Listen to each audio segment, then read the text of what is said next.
écrit cette petite histoire il y a bien longtemps. J'avais alors coutume de ne jamais commencer à travailler sans mettre un quatuor de Beethoven, surtout celui en do, sur mon électrophone. En fait, l'objectif que je poursuivais, c'était de m'imprégner de ces véritables chefs-d'œuvre de la musique. Le souffle de Beethoven devait pénétrer dans mon cerveau, passer des ondes sous ma peau, pour enfin se répercuter à travers mes écrits. En fait, sans résultat, mais pour moi, quelqu'un qui travaille en étant baigné par cette merveilleuse ambiance ne peut pas faire autrement que de finir avec le prix Nobel en poche. Au moins. Voici donc une sorte de comédie musicale qui a été créée en compagnie de Beethoven pour le plaisir des yeux et des oreilles.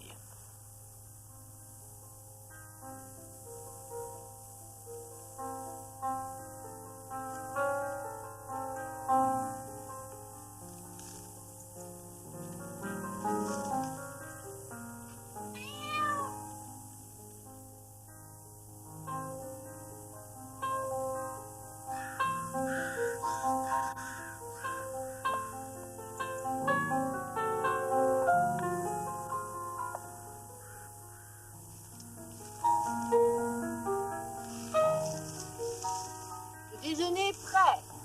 Je te demande un petit moment. Tu as fait un feu magnifique. J'ai décidé de nettoyer tout ce coin-là. Ça m'ennuyait de voir mon terrain envahi par toutes ces ronces.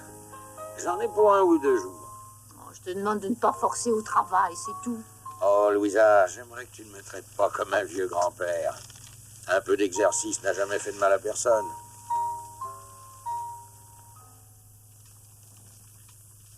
Edward, regarde. Mais qu'est-ce que tu fais là, hein? Qu'est-ce que tu fais là?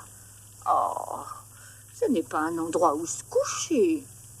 Tu vas t'écorcher, il y a le feu. Est-ce que tu sais à qui il appartient, ce chat? Moi, je ne l'ai jamais vu. Moi non plus.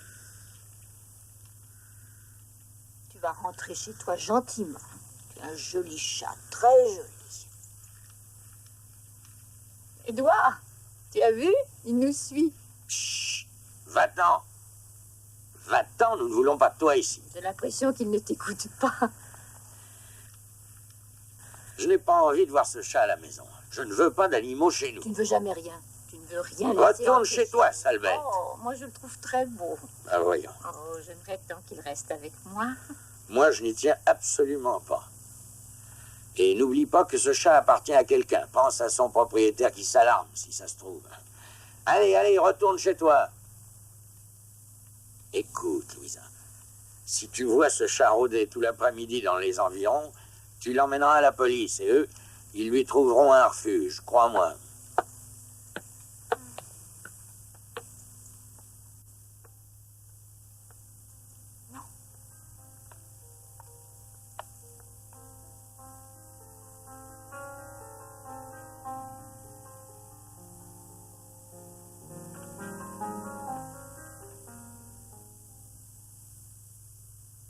Comment as-tu réussi à entrer? Hein? Est-ce que tu sais que c'est très vilain d'entrer chez les gens? Oh, j'aimerais te garder à la maison, mais hélas, je n'ai pas très souvent le droit de faire ce que je désire. Ah là là, dis-moi, qu'est-ce qui t'arrive? Attends, ne bouge pas. Eh oui, il a plein de petites cicatrices sur sa jolie petite tête, le pauvre, pauvre, pauvre, pauvre minou. Et c'est que tu n'es plus un petit minou tout jeune. Eh oui. Fais voir ta petite papate. Et dis bonjour. Quand j'aurai fini de jouer du piano, mon minou, il faudra que je te conduise à la police, que tu le veuilles ou pas. Les gens à qui tu appartiens sont du souci, probablement. Là. Là.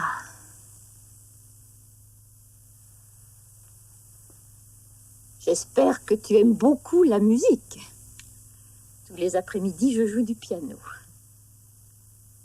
Tu sais que quand j'étais jeune, on me disait que j'étais déjà pleine de promesses. Et je me suis mariée. Oui, je suis très bavarde, hein? Bon.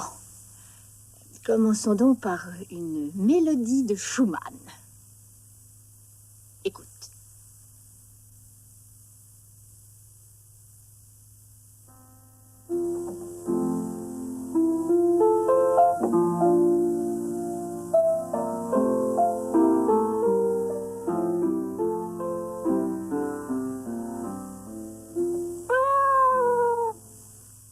qui se passe? T'aurais-je effrayé? Oh, tu n'as peut-être jamais écouté de grande musique. Hein? Oh, tu n'es pas le seul, tu sais. Je pense qu'il nous faut peut-être passer à autre chose. Hein? Voilà. T'es prêt?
Est-ce dû à mon imagination ou tu préfères Liszt à Schumann? À mon avis, ça démontre un goût pour la facilité. Non, non, je dis ça comme ça. Non, je dois admettre que Liszt a des côtés charmants. Je vois que tu aimes le romantisme, hein? Mais tu as raison. Oh, mais attends. J'aimerais voir si tu es un vrai connaisseur. Pour en avoir le cœur net, je vais t'interpréter un air de Bach.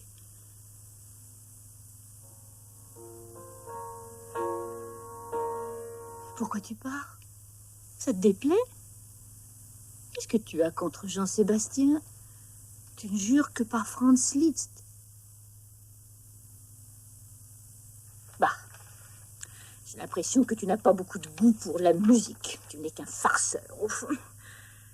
Bon, je vais te faire passer une épreuve décisive.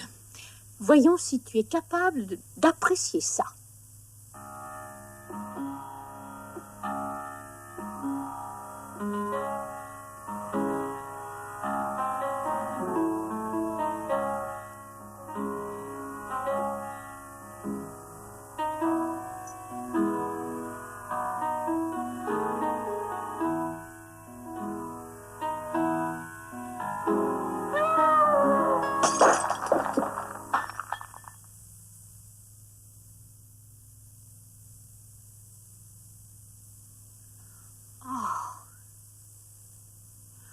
Oh non. Oh mon Dieu. Edward! Edward! Tu peux venir, dépêche-toi, vite! Il s'est passé une chose formidable!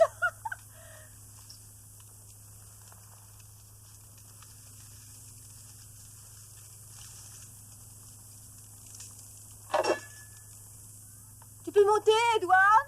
Rapidement, s'il te plaît. J'arrive. Oh, Edward, il s'est passé une chose absolument extraordinaire. Je vais essayer de te raconter ça le plus calmement possible. J'en tremble encore. Bon sang, qu'est-ce que ça veut dire? Oh non, je t'en prie, ne touche à rien. Laisse les morceaux là où ils sont. Hein? Enfin, Louisa, vas-tu Et m'expliquer? c'est le... Je croyais t'avoir dit que je ne voulais pas de ce chat. Je sais, Tu mais... devais même le conduire à la police. Et c'est lui qui a cassé ça. Non, ne je te fâche suppose. pas, par pitié. Ne crie surtout pas, parce que lorsque tu comprendras ce qui est arrivé, tu diras comme moi qu'une chose extraordinaire s'est produite Oui, dans oui, ta je propre sais, maison. Louisa. Ce chat a renversé toutes les statuettes et je ne trouve pas ça tellement extraordinaire. Et pourtant, ça l'est. Louisa, Oui, Edward. est-ce que tu te sens bien? Je ne peux pas mieux me porter. Ma chère, ma très chère Louisa, je sais que nous menons une vie paisible et je sais qu'à part tes moments de musique et tes idées quelque peu farfelues, tu n'as guère de divertissement. Ceci dit qu'un chat de gouttière entre chez nous et ravage tout me paraît, même avec un rien d'imagination, me paraît tout être sauf extraordinaire. Oui, c'est bien vrai. Bien vrai, je l'admets. Mais ce qui est arrivé me semble à moi mériter le terme d'extraordinaire. C'est presque miraculeux. Oh, Louisa, arrête un peu de divaguer et fais-nous un peu de thé. Bon, mais je te raconterai ce qui s'est passé au préalable. Excuse-moi, mais je le devine quand je vois les morceaux par Écoute-moi, terre. Edward. écoute-moi. Ce chat n'est pas aussi ordinaire qu'il semble le paraître. Il s'agit d'un chat musicien, Edward. Oui, bien sûr, un chat musicien qui siffle le pont de la rivière Kwai. Oh, non. Écoute-moi bien, je suis très sérieuse. Toi, Louisa? Oui. Je ne suis pas aussi farfelue que tu le penses. Oh. J'oserais d'ailleurs dire, et en toute modestie, que je suis pragmatique, que j'ai même les pieds sur terre. Toi, Louisa, tu as les pieds sur terre. Parlons-en. Traité de spiritualisme, de théosophie, tout sur les phénomènes de réincarnation. Oui, je Apprenez à reconnais être que ça ne gourou en t'aide pas. glissant. Alors quand tu Ne dis t'ai-je que pas tu as demandé les de pieds m'écouter pour une fois? Je suis pragmatique. Ah. Je le suis. C'est d'ailleurs pour cette raison que je reconnais l'existence de mystères dans la vie. Certains que l'on ne peut contester, ou d'autres que personne n'explique. Et je crois, personnellement, que l'immortalité de l'âme humaine fait partie de ces mystères peu contestables. Bon, si tu en revenais au chat pragmatiquement. C'est rare de voir les mots me manquer à moi. Pourtant, je vais essayer de t'expliquer les choses clairement. Je Oh, bien t'écoute. sûr, tu vas dire que je divague, mais je suis prête à supporter tes railleries. Bon, ne joue pas les princesses héroïques. Passe directement au but, Louisa. Edward? Oui, Louisa. Non, attends. Je suis prête à jurer qu'en ce moment, nous sommes en présence de ce phénomène que nous appelons l'immortalité. Oui, oui, d'ailleurs, ça se voit, non? Edward, j'ai de bonnes raisons de croire que cet animal est la réincarnation du grand compositeur hongrois qui a pour nom Franz Liszt.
Résumons-nous. Tu dis que le chat a réagi à 2 reprises à la musique de Liszt. Bon, il a ronronné, puis il est allé auprès de toi une seule fois. Alors reprenons l'expérience. C'est hors de question. Ce n'est pas un chat de cirque, premièrement. Et deuxièmement, c'est l'un des plus grands compositeurs du monde. Mais c'est pas possible, je rêve. Ce n'est Non, qu'un je chat te idiot. répète que ce chat Un est la chat de réincarnation de Franz Liszt. Prouve-le. Mais je n'ai nul besoin de le prouver. Je le sais, voilà tout. Je sais aussi que son âme est là, ce qui me suffit. Qu'il nous en fasse la démonstration. Voyons s'il est capable de faire la différence entre sa musique et celle d'autres musiciens. Je finirai par croire que tu es jaloux du Oh, moi, jaloux d'une salvette qui n'a même pas de race définie. Ah. Et si tu as l'intention de lancer des insultes, je te conseille de retourner à ton débroussaillage et de ne plus t'occuper de nous.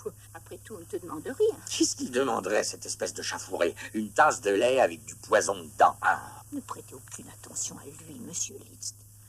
Bah, le mieux, c'est de ne pas s'en occuper. Hein. Le mépris, monsieur Liszt. Oh, si vous pouviez parler. Hein. Quand j'y pense, vous avez connu Beethoven, et même Mendelssohn, et Schubert, et... Mais oui, c'est vrai. Vous avez même été le beau-père du grand Richard Wagner, le compositeur allemand. Il veut des preuves, hein. Willis. Non, je crois pas que ce soit ce nom-là. Excusez-moi. Milton, il me semble bien, oui. Vous m'excusez un instant.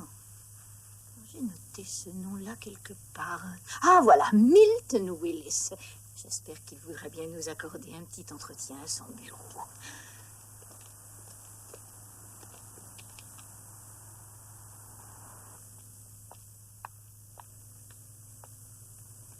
Ah, je vois, oui. Vous vous préoccupez de réincarnation. Excellent. Mais on ne compte plus les réincarnations. Épictète est réapparu sous forme de Waldo Emerson, Cicéron sous celle de Gladstone, Alfred le Grand sous celle d'Abraham Lincoln, et Jules César, Theodore Roosevelt.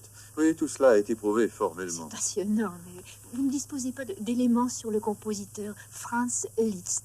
Je ne crois pas, non. Un de mes confrères et amis, le professeur Zilberberg, assure que Beethoven est réapparu en Louis Armstrong. Je n'ai pas voulu le contrarier. Néanmoins, j'en doute fort. Excusez-moi. Oh, c'est moi qui m'excuse. De Excusez-moi. rien. Et le problème des animaux, j'entends par là, est-il possible... Ne croyez-vous pas possible qu'un personnage célèbre puisse se réincarner par hasard sous l'apparence de certains animaux? Je m'intéresse peu aux animaux. D'abord, je suis allergique aux poils. Cependant, il y a des cas historiques. Napoléon Bonaparte est réapparu en superbe étalon. Cheval offert par le prince Umseoud à la reine Victoria. Inutile de vous parler de la plus célèbre des réincarnations, Lord Byron. Oh, Vous n'êtes pas au courant? non. Il a réapparu sur Terre sous l'aspect d'un tigre. Mais le pauvre a été abattu au cours d'une expédition en 1906, conduite par le président de notre société pour l'ex-empire des Indes anglaises. Si une personne comme moi, ou vous, monsieur Willis, avait l'intime conviction qu'un personnage célèbre était réapparu sous l'aspect d'un chat, par exemple, comment une telle personne pourrait-elle en établir la preuve certaine? Voilà qui est fort intéressant. Oui. En général, on observe une ressemblance physique particulière, souvent très légère. Et prenons par exemple le cas de Lord Byron et du tigre. On s'est aperçu que le tigre boitait. Or, Lord Byron avait un pied bon. Vous voyez le rapport. J'éviterai de vous parler de la ressemblance frappante entre Bonaparte et les talons arabes de Feu la Reine. Les petites boucles. Oh, pardon, ça n'est pas ce que je voulais dire, mais c'est Je peux compliqué. vous donner des détails exacts, si vous voulez. Non, je vous remercie de votre gentillesse. Je ne voudrais pas vous déranger. Je suis entièrement Vous votre êtes trop service. gentil. Je vais peut-être publier mes conclusions sur de profondes études faites par un de mes confrères sur un personnage connu de tout le monde, George Washington. Très intéressant. Nous allons prouver 3 réapparitions. La première en Madame Lincoln, la seconde sous l'apparence du poète Whitman, et la troisième, et cette réincarnation devrait, si j'ose dire, faire baver les incrédules sous les traits du Dalai Lama. Regarde attentivement cette photographie. Tu vois ces verrues? Elles étaient aussi célèbres que lui. C'est verru. Oui. Ces élèves se laissaient pousser des petites touffes de poils sur le visage pour ressembler à leur maître vénéré. Il avait 5 verrues. Tiens, touche sa tête, tu vas voir. Tu veux que... Oui, doucement, hein? Doucement. Passe ta main partout. Alors, qu'est-ce que tu sens? Des espèces de boules. Exactement. 5 petites bosses, Edward. 5 excroissances placées au même endroit. Hein? Quod erat demonstrandum. Ça ne prouve rien du tout. Je vous demande de m'en excuser à l'avance, mais je vais devoir vous soumettre à un dernier test. Tous les mélomanes du monde savent que Liszt appréciait toutes les œuvres de Chopin, à une exception près. Et cette exception, c'est le scherzo en si bémol mineur. Franz Liszt devenait très nerveux quand il entendait ce scherzo-là. Et alors? Eh bien, nous verrons les réactions du chat quand je l'interpréterai. D'accord? Nous y allons.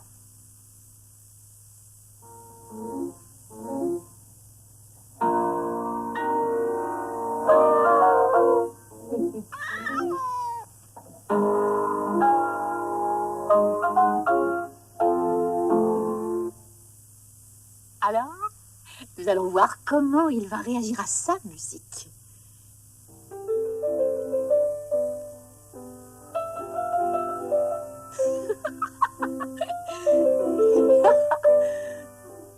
Qu'est-ce qu'il te faut encore pour te convaincre? Bien, Ouais? je dois admettre que c'est extrêmement amusant. Amusant.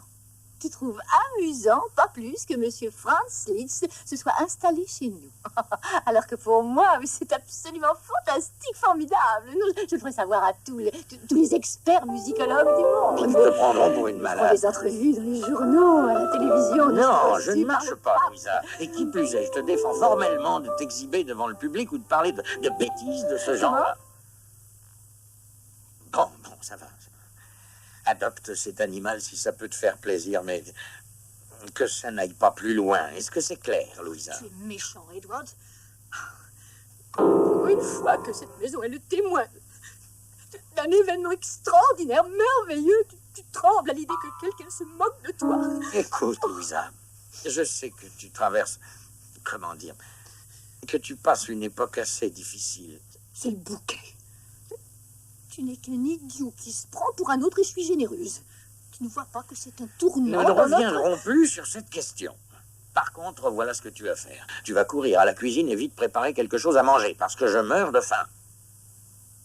Oh. Oh, je suis désolée. J'avais complètement oublié.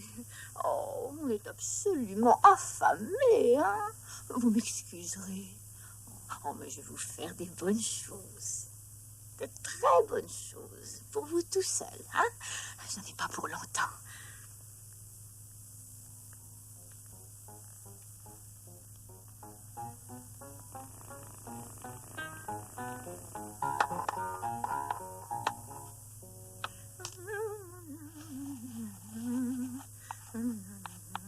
Monsieur Franz, Monsieur Franz.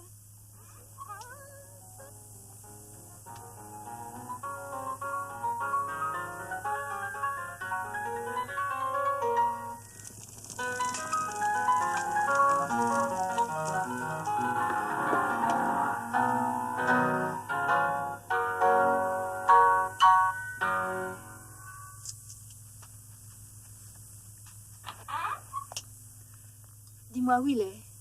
Qui ça? Il sait très bien. Ah, le chat, j'en sais rien. J'ai chargé le feu pour que ça brûle toute la nuit.